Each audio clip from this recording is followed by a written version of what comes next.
Bismillahirrahmanirrahim. Assalamualaikum warahmatullahi wabarakatuh. Alhamdulillahirabbil alamin wassalatu wassalamu ala asyrafil anbiya'i wal mursalin sayyidina wa habibina wa syafi'ina wa qurrati a'yunina Muhammadin wa ala alihi wa sahbihi wa man tabi'ahum bi ihsan ila yaumiddin. Tsumma amma ba'd. Masyaallah muslimin jamaah salat maghrib yang dimuliakan Allah Subhanahu wa taala. Kita lanjutkan kajian kita dari hadis Arba'in An-Nawawiyah. Malam hari ini kita masuk hadis yang ke-10. Hadis yang ke-10 dari Arba'in An-Nawawiyah. An Abi Hurairah radhiyallahu taala anhu qala, dari sahabat Abu Hurairah radhiyallahu taala anhu, semoga Allah meridhai beliau berkata, qala Rasulullah sallallahu alaihi wasallam, Rasulullah sallallahu alaihi wasallam sabda, innallaha ta'ala thayyibun la yaqbalu illa thayyiban wa innallaha ta'ala amara al-mu'minina bima amara bihi al-mursalin. Faqala ta'ala ya ayyuhar rusul kulu minat thayyibati wa'malu shalihan.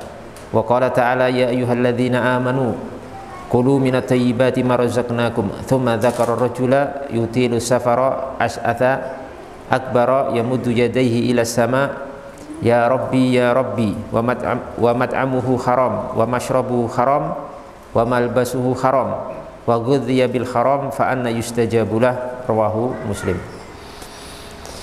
Sebutkan di sini Rasulullah SAW bersabda yang artinya innallaha ta'ala thayyibun la yaqbalu illa thayyiban. Sungguhnya Allah Subhanahu wa taala adalah thayyib. Thayyib itu baik atau bagus atau indah.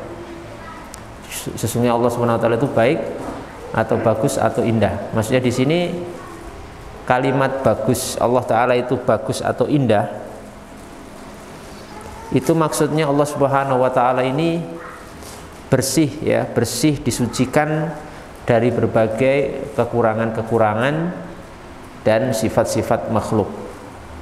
Jadi jangan diartikan secara harfiah atau tekstual. Allah itu indah seperti bunga indah, ya, seperti misalkan pelangi itu indah, seperti rumah indah, tidak boleh. Karena Allah itu laisa kamitslihi syai'un wa huwa samiul basir. Allah itu maha tidak serupa dengan makhluknya. Jadi maksud Allah itu baik, indah di sini maksudnya Allah Subhanahu wa taala itu disucikan dari berbagai kekurangan dan dari berbagai keserupaan dengan makhluknya. Itu maksud Allah, innallaha ta'ala thayyibun la yaqbalu illa thayyiban, dan Allah Subhanahu wa taala tidaklah menerima kecuali yang baik-baik saja. Ya, Allah Subhanahu wa taala tidak menerima kecuali yang apa? Yang baik. Maksudnya di sini Allah Subhanahu wa taala hanya menerima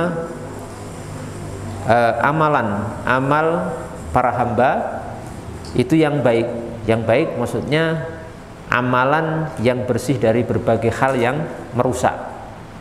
Amalan yang bersih dari berbagai hal yang akan mengotori amalan itu. Misalkan dari niat yang riya, misalkan ya, riya atau sum'ah atau niat-niat selain Allah atau ujub, ya, ujub itu sombong atau yang lainnya.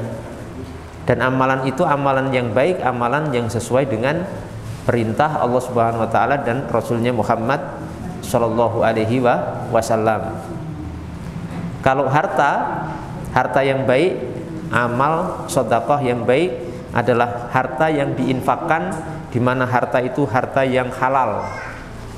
Harta yang halal. Itu maksudnya Allah tidak menerima kecuali yang baik, ya, yang baik. Jadi untuk infak atau sedekah itu juga nggak bisa sembarang harta.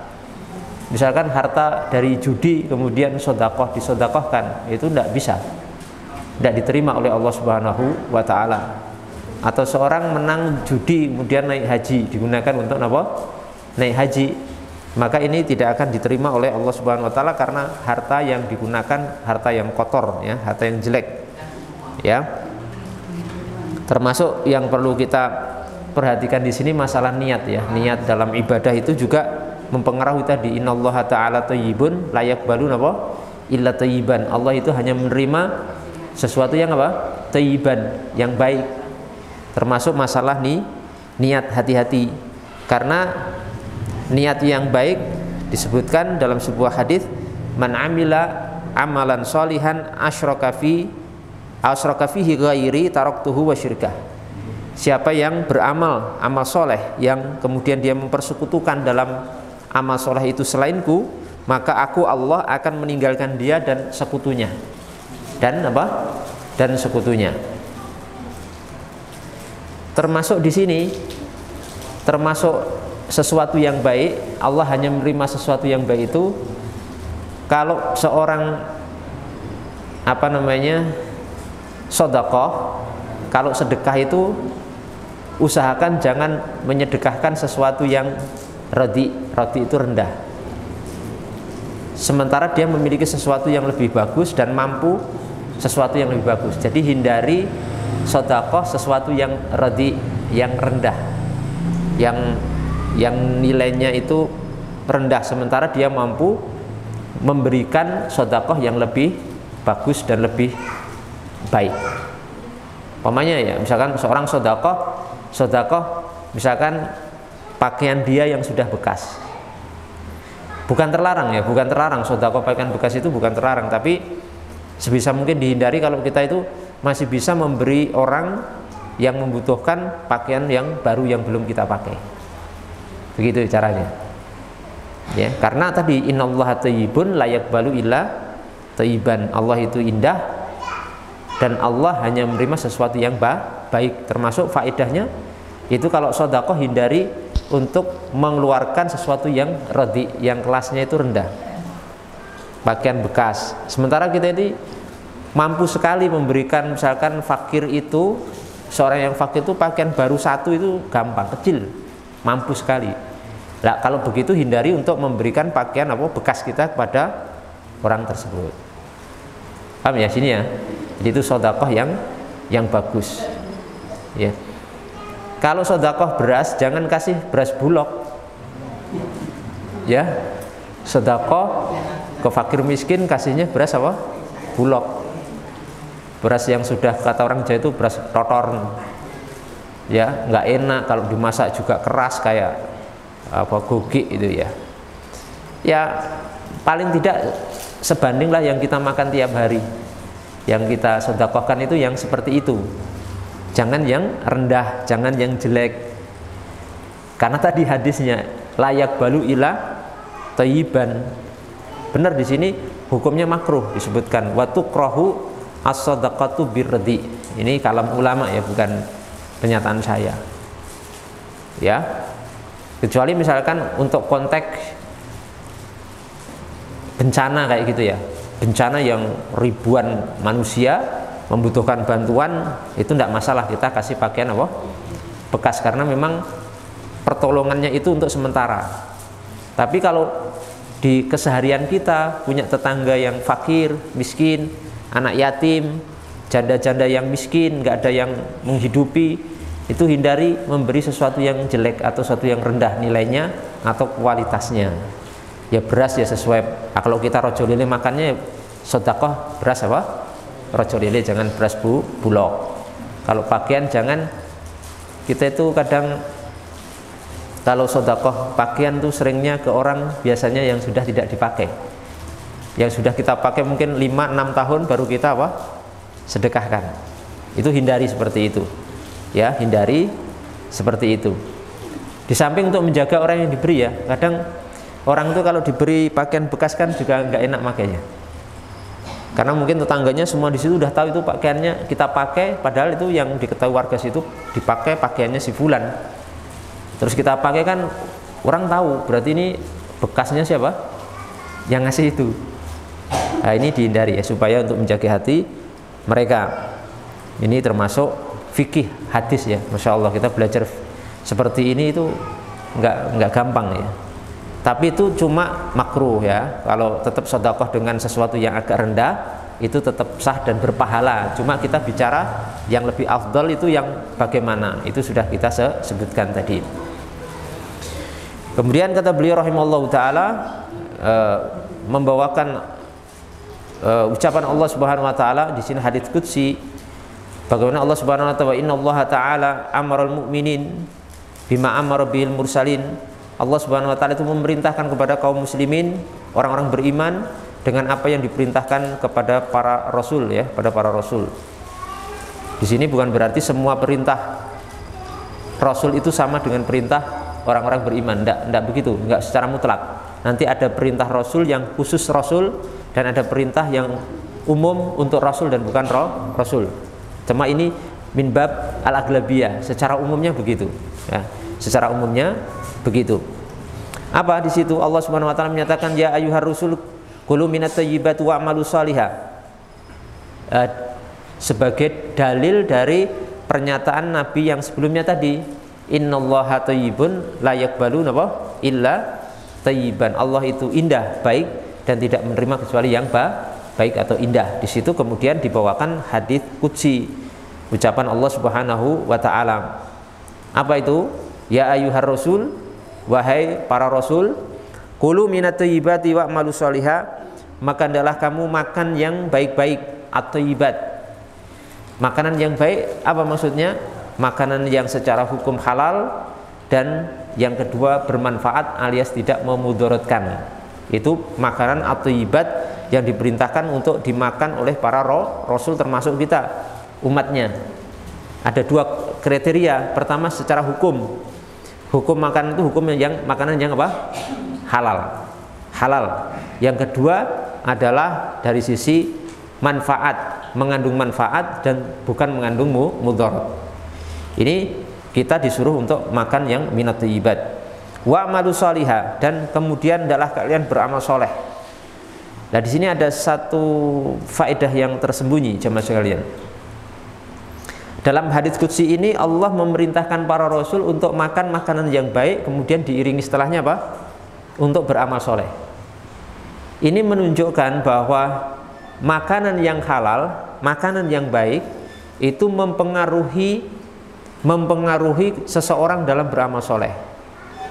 Seorang yang makanan yang masuk ke perutnya yang haram, maka itu akan menjadi penghalang seorang hamba untuk melakukan amal soleh. Paham ya? Jadi misalkan kenapa seorang susah beramal soleh, malas beramal soleh, besar kemungkinan dia makanannya tidak halal, makanannya haram, atau makanannya minimal syubhat, tidak jelas kehalalan dan keharamannya, sehingga menyebabkan orang itu susah beramal soleh. Karena hadis qudsnya seperti itu. Setelah Allah memerintahkan para rasul untuk makan makanan yang halal, kemudian Allah mengatakan wa'malu sholihah, beramal solehlah kamu. Termasuk misalkan anak kita, ya, hati-hati bahwasanya kenapa kadang anak kita nakal, bisa jadi salah satu faktornya rezeki bapaknya yang tidak bersih, yang dimakan ke bapak dan ibunya, melahirkan anak, dan kadang anaknya juga ikut makan rezeki yang tidak bersih itu, sehingga menyebabkan apa? Menyebabkan anak itu tidak soleh, anak itu nakal, susah diajak kepada kebaikan. Mungkin sebabnya karena makanan yang tidak apa? Tidak bersih, tidak halal, tidak halalan thayyibah. Dan korelasi hubungan antara kesolihan dengan makanan itu sangat erat sekali. Jadi jangan kemudian kita, kenapa anak saya nakal, kenapa anak saya susah diajak ke masjid, lah mungkin yang salah malah bapaknya. Kadang yang disalahkan anaknya, wah anak saya bandel, anak saya susah, anak saya itu reseh dan sebagainya. Yang dipojokkan anaknya, sementara orang tuanya tidak introspeksi bahwa ternyata apa? Ternyata sebab itu muncul dari orang tua yang rezekinya tidak halal, rezekinya haram. Banyak hal-hal yang diharamkan oleh Allah Subhanahu wa ta'ala. Dan kalau kita ingin menilai kesolehan seseorang, secara umum itu parameternya atau ukurannya adalah anak. Jadi misalkan kita sudah keluarga, kita ini termasuk orang soleh tidak lihat anaknya. Kalau anaknya nakal, besar kemungkinan bapaknya memang bukan orang soleh, walaupun zahirnya soleh. Dohir bapaknya ke masjid, dohir bapaknya baca Quran, dohir bapaknya itu ya sholat tahajud, puasa sunnah. Tapi kok anaknya nakal, itu besar kemungkinan bapaknya juga nggak soleh secara hakiki. Ya, ini penting sekali ya. Coba kalau kita pengen lihat apakah seseorang itu soleh atau tidak, lihat anaknya, keturunannya seperti apa. Kalau keturunannya jelek, besar kemungkinan sebenarnya orang tuanya itu juga jelek, walaupun yang dohir, yang tampak oleh manusia itu baik. Bisa jadi kan orang ke masjid, baca Quran, sholat, puasa, tapi kok jelek anaknya, karena mungkin beliau itu juga jelek juga, walaupun dohirnya apa, bagus. Karena mungkin hatinya penuh kedengkian, hatinya penuh kesombongan, hatinya penuh dengan penyakit-penyakit dan lain sebagainya, yang amal soleh yang zohir itu nggak bermanfaat. Buktinya anaknya jahat, buktinya anaknya jelek. Tapi ini hukum umum ya, nggak semuanya berlaku, tapi hukum umum. Saya baca di kitab-kitab para ulama seperti itu.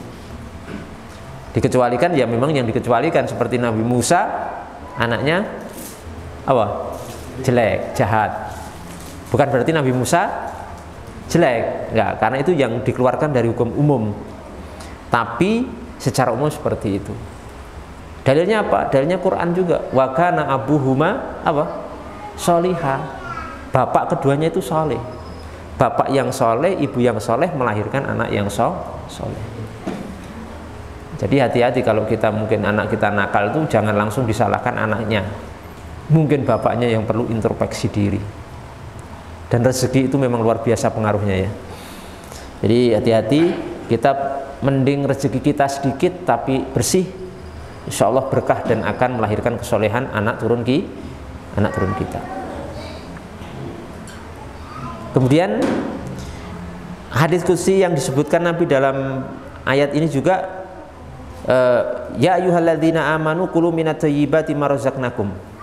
Wahai orang yang beriman, makanlah kamu dari yang baik-baik, ma razaqnakum, dari apa yang telah kami rezekikan kepada kalian. Ini juga hampir sama, kita disuruh mengusahakan diri untuk mengkonsumsi rezeki yang baik, yang halal, yang bermanfaat, halalan thayyibah. Jangan sampai kita itu sembarangan dalam masalah rezeki. Itu bahaya sekali, gitu. Jangan gampang terfitnah oleh rezeki. Kadang kita menghalalkan segala cara untuk meraih rezeki itu, padahal rezeki itu kotor, secara hukum tidak halal, atau tidak jelas lah, minimal tidak jelas statusnya. Ini apa?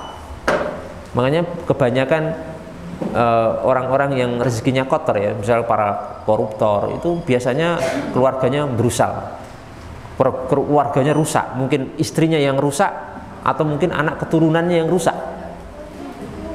Bagaimana tidak rusak? Yang dimakan, yang diberikan kepada istri dan anak-anaknya rezeki yang haram, ratusan miliar, tapi itu haram. Coba cari aja, biasanya begitu memang, rusak.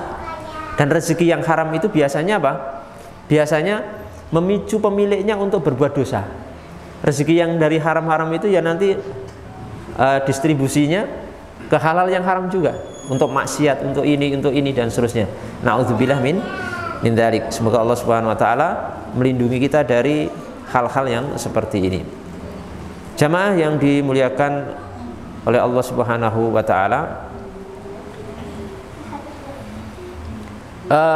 tentang masalah rezeki itu kan kaitannya dengan masalah pekerjaan ya. Di sini ada sebuah faedah ya, disebutkan ulama. Pekerjaan apa yang paling utama dari beberapa pekerjaan yang ada yang mungkin menjadi profesi kaum muslimin. Ini kalau diurutkan menurut keterangan di sini, rezeki yang paling utama itu pekerjaan dari ziraah, bertani. Bertani, bercocok tanam itu rezeki yang paling bersih dan paling barokah. Karena potensi berbuat dosa di situ kecil. Yang kedua, potensi untuk bersedekah itu lebih besar. Misal ke hewan gitu, ke burung, ke tikus juga. Sedekah ke tikus. Minimal burung lah, burung itu kan mengambil rezeki dari situ. Berarti apa? Pertama itu potensi dosanya kecil, dan ada sisi sedekah yang tanpa secara langsung tidak disadari pemiliknya itu sudah sedekah pada makhluk Allah yang lain. Maka itu rezeki yang paling utama itu bercocok tanam. Dan katanya juga yang ketiga itu sebabnya karena petani yang bercocok tanam itu rasa tawakalnya pada Allah tinggi. Dia menanam, ya, dia menanam, setelah itu tawakal pada Allah.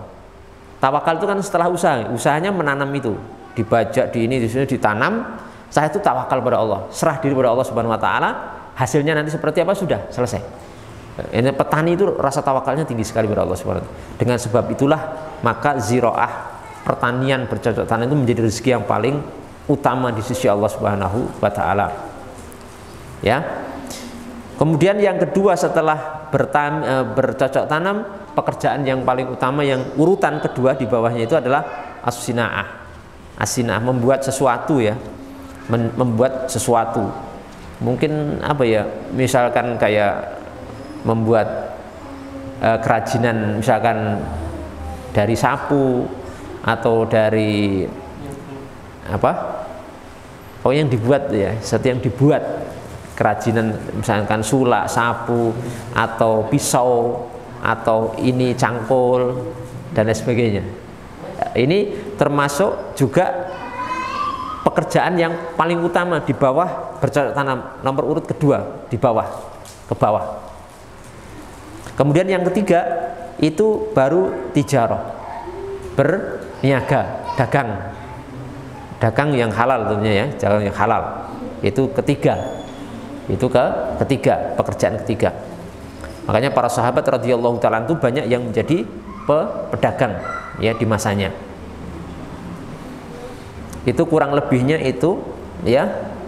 Dan ada pekerjaan-pekerjaan lain tapi kurang lebihnya itu. Sebagian ulama mengatakan pekerjaan yang paling utama itu di bawah, di atas bercocok tanam itu ada, yaitu yakni pekerjaan jihad fi sabilillah, mendapatkan harta rampasan perang, ya. Itu katanya yang paling utama menurut sebagian ulama. Tapi ini perang yang syar'i, ya, perang yang memang dibenarkan oleh syariat, bukan perang yang nggak genah ataupun tidak dibenarkan syariat. Itu sebagai tambahan faedah saja. Jamaah yang dimuliakan Allah Subhanahu Wa Taala. Kemudian di situ kemudian Rasulullah Shallallahu Alaihi Wasallam menyebutkan sebuah fenomena di hadis itu. Apa? Summa dzakara rajula. Kemudian Rasulullah SAW menyebutkan seorang laki-laki, seseorang yang apa? Yutilus safar, melakukan perjalanan jauh sekali. Berarti dia musafir. Seorang dikatakan safar, itu safar jarak jauh. Yang seorang itu boleh apa? Mengqashar sholat, itu minimal 81 km.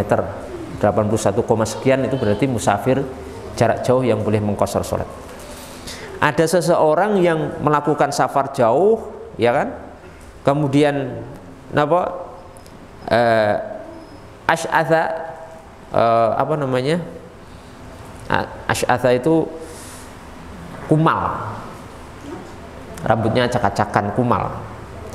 Akbaro itu ya kumal, ya, maaf, kumal, jadi berdebu, pakaiannya berdebu saking jauhnya, ya.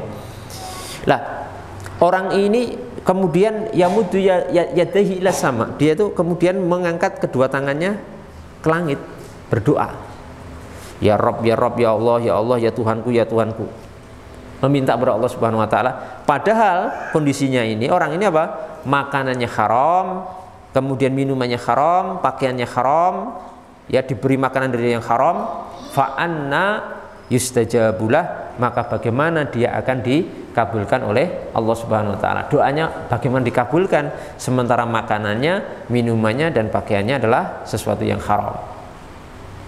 Nah, di sini ada sebuah faedah dari hadis ini, bahwasanya dalam berdoa itu dianjurkan untuk mengangkat tangan, sebagaimana akan saya sebutkan nanti, ya.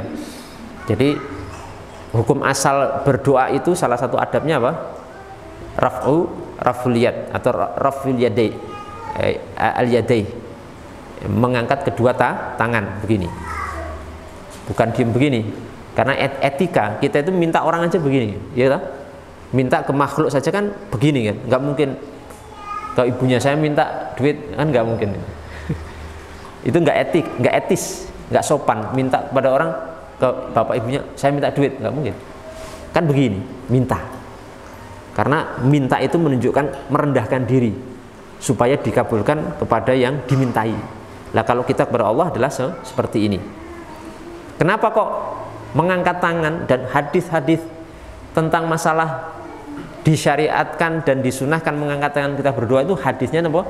Statusnya mutawatirun, Pak. Mutawatir itu sangat banyak riwayatnya. Riwayatnya banyak sekali, ya, riwayat-riwayat sahabat yang meriwayatkan banyak sekali, sehingga itu menjadi hadis dalam level tertinggi dalam ilmu hadis itu hadis mutawatir yang tidak mungkin salah dan tidak mungkin dusta. Karena semua orang sekian banyak sama meriwayatkan dalam satu masalah yang sama, padahal negeri mereka berjauhan, tidak kemudian bersepakat ketemu dulu untuk janjian meriwayat, tidak ada, tapi sama. Ini mutawatir. Nah, dengan belajar ilmu hadis nanti ada hadis mutawatir itu hadis tertinggi. Hadis level tertinggi hadis mutawatir. Nanti lain waktu itu perlu belajar ilmu hadis. Ini mengangkat tangan. Jadi sangat tidak benar ya kalau sebagian orang itu seolah-olah malah nggak mau mengangkat tangan ketika berdoa, anti mengangkat tangan, tidak tahu itu dalilnya dari mana pemahaman seperti itu. Nah, kenapa kok mengangkat tangannya ke arah ke langit? Kan ini dibuka kan, ke arah mana? Ke arah langit kan? Terus kita mengadahnya juga kalau menengadah itu apa? Mendangak, mendongak itu kan juga ke langit. Ya karena langit itu kiblat doa, kiblatnya doa. Kalau sholat kiblatnya mana? Ka'bah. Kalau doa kiblatnya mana? Langit. Kiblatud doa. Dalam beberapa riwayat disebutkan kiblatud doa. Kenapa kita nggak begini? Ini ke bawah. Begini karena as-sama itu kiblatud doa, merupakan kiblatnya orang berdoa pada Allah Subhanahu wa taala. Ya, kalau untuk tolak bala seperti ini. Ya. Untuk tolak bala itu tangannya dibalik. Ya. Tangannya dibalik. Nanti dalam itu pembahasannya dalam sholat istisqa. Insyaallah suatu waktu kita akan ajari nanti sholat tata cara dan tutorial sholat apa? Istisqa. Insyaallah taala. Paham di sini ya? Jadi makanya saya sudah tegaskan tadi, di sini juga disebutkan korelasi hubungan antara doa, pengabulan doa dengan makanan itu erat sekali. Sudah pokoknya erat sekali itu. Kalau doa kita kenapa tertolak oleh Allah Subhanahu wa taala, besar kemungkinan itu 99% mesti rezekinya ada yang kotor. Bukan yang lain, Pak. Yang lain gampang. Pokoknya kalau ada doa tertolak, doa kita susah diijabahi oleh Allah Subhanahu wa taala, itu 99% itu sebabnya karena apa? Rezeki yang kotor. Kalau yang tinggal 1% mungkin sebab lain, tapi yang 99% apa? Masalah rezeki yang kotor, yang tidak halal, yang tidak jelas. Karena di sini bayangkan Nabi hanya menyebutkan satu sebab. Fa'ana yustajabulah itu. Bagaimana dia bisa dikabulkan doanya? Kenapa? Rezekinya cuma disebutkan rezeki tok, nggak ada sebab lain. Makanannya wa mat'amu haram, makanannya haram, masyrabuhu haram, minumannya haram, malbasuhu pakaiannya juga haram. Sudah nggak mungkin sebab lain. Kalaupun ada potensi sebab lain penghalang doa, cuma 1%. Cuma 1%, mungkin kurang beradab pas doa gitu ya. Tapi yang 99% apa? Rezeki. Kok doakan anaknya supaya jadi baik, mau sholat, jadi anak soleh, mau ke masjid, kok susah sekali ya? Nah, mungkin besar kemungkinan 99 rezekinya apa? Kotor. Cek saja, kalau tidak percaya silahkan. Mana ada orang kok anaknya nakal, dia udah doa, tapi syaratnya orang tuanya udah doa ya, mendoakan anaknya sebegitu luar biasanya, mesti ada rezekinya yang kotor. Cuma kadang bapaknya nggak ngaku, nggak mau mengakui atau tidak ngaku, dan kadang istrinya tidak mengetahui itu, alur dari mana bapaknya itu mendapatkan apa? Rezeki. Kalau dagang seling bohong misalkan, tapi kan istrinya nggak tahu di rumah, yang di pasar siapa? Bapaknya. Kalau ngomong sering bohong, kan rezekinya jadi haram, gitu. Dan seterusnya. Kalau kerja di departemen ini, departemen itu sering terima amplop, gitu. Oh, pembagian korupsi kolektif. Korupsi bareng-bareng. Yang korupsi sebenarnya satu orang, tapi satu orang ini dibagi supaya yang lain nggak ngomong, nggak laporan. Nih jatahmu, nggak tahu dari mana langsung dimasukkan. Ya udah ya terima. Padahal nggak jelas itu amplop dari mana. Rezeki kotor lagi. Kalau buat anggaran dilebih-lebihkan, kotor lagi. Jadi polisi nilang orang diminta 50.000, kotor lagi. Ada perjudian, polisi lewat situ diberi 100.000, nggak ditangkap, kotor lagi. Iya kan? Begitu. Coba jujur saja kita. Kalau mesti Pak, percaya sama saya, karena ini hadis Nabi. Kalau ada orang doa susah dikabulkan oleh Allah Subhanahu Wa Taala, itu 99% sebabnya rezeki yang kotor. Maka kalau ada orang sebaliknya berdoa begitu mustajab di hadapan Allah Subhanahu wa taala, ngomong sekali langsung dikabulkan oleh Allah Subhanahu wa taala, itu 99% rezekinya pasti bersih, halalan thayyiban. Itu aja sebabnya ya, supaya kita dimudahkan oleh Allah Subhanahu wa taala. Kemudian jamaah sekalian, maka di sini agar doa kita terkabul, di sini saya spilkan ya, saya ringkaskan saja beberapa hal yang perlu kita ketahui dan kita laksanakan supaya doa kita terkabul. Yang pertama tadi ya, kita kalau doa kita pengen terkabul, rezekinya harus bersih. Ya, semuanya, makanan, minuman, pakaian, kendaraan, rumah, semuanya harus bersih, halalan thayyiban. Ini yang pertama. Yang kedua, kalau berdoa jangan berdoa tentang maksiat pada Allah Subhanahu wa taala dan doa sesuatu yang mustahil. Yang wajar lah, karena Allah itu kan memperlakukan hukum-hukumnya yang wajar Pak. Jenengan misalkan minta doa, terus tiba-tiba pengen misalkan kekayaannya mencapai 10 triliun, ya jangan, itu kan nggak masuk akal.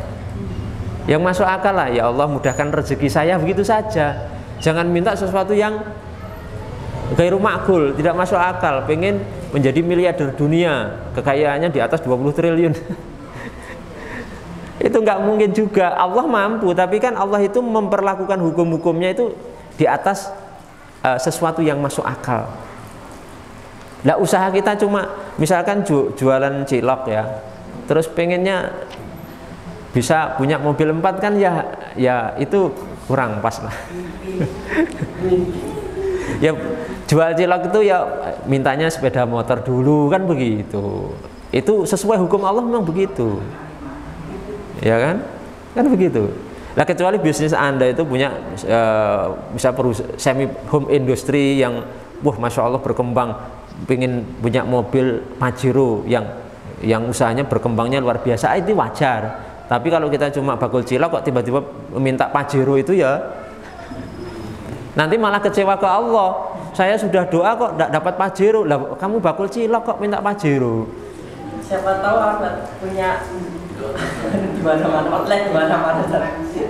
Wong kenyataannya sekarang kok cilok baru keliling pakai sepeda ontel minta Pajero gitu. Yang wajar, kalau minta yang wajar gitu ya. Minta sepeda motor lah oke lah. Kalau Pajero yang harga misalnya 400-500 juta ya itu terlalu jauh. Kemudian yang berikutnya, supaya doa kita dikabulkan oleh Allah Subhanahu wa taala, itu hati kita jangan menjadi hati yang lalai. Harus hati yang hidup, hati yang senantiasa berzikir kepada Allah Subhanahu wa taala. Ya, karena hati yang lalai itu tempat hal-hal yang buruk dan tidak akan dikabulkan oleh Allah Subhanahu wa taala. Kemudian juga jangan tergesa-gesa dalam berdoa. Saya sudah minta kok belum dikabulkan. Saya sudah berdoa 10 kali belum dikabulkan. Jangan. Itu juga akan menghalangi doa kita diterima oleh Allah Subhanahu wa taala. Kemudian juga yang lainnya itu kurang lebihnya seperti itu. Tadi juga adabnya mengangkat kedua tangan ke langit. Kemudian amin ya, mengucapkan amin setelahnya kalau kita doa amin. Walaupun ada khilaf ulama, ada ulama itu berbeda pendapat. Kalau kita mendengar doa orang lain, kita disunahkan mengaminkan, itu jelas. Tapi kalau kita doa sendiri, mengaminkan doa kita sendiri itu bagaimana hukumnya? Ada yang mengatakan tidak disyariatkan, ada yang mengatakan disyariatkan.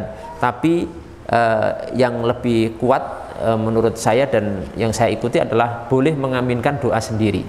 Sudah berdoa terus amin ya rabbal alamin, itu diperbolehkan kan. Kemudian kalau setelah berdoa itu apa?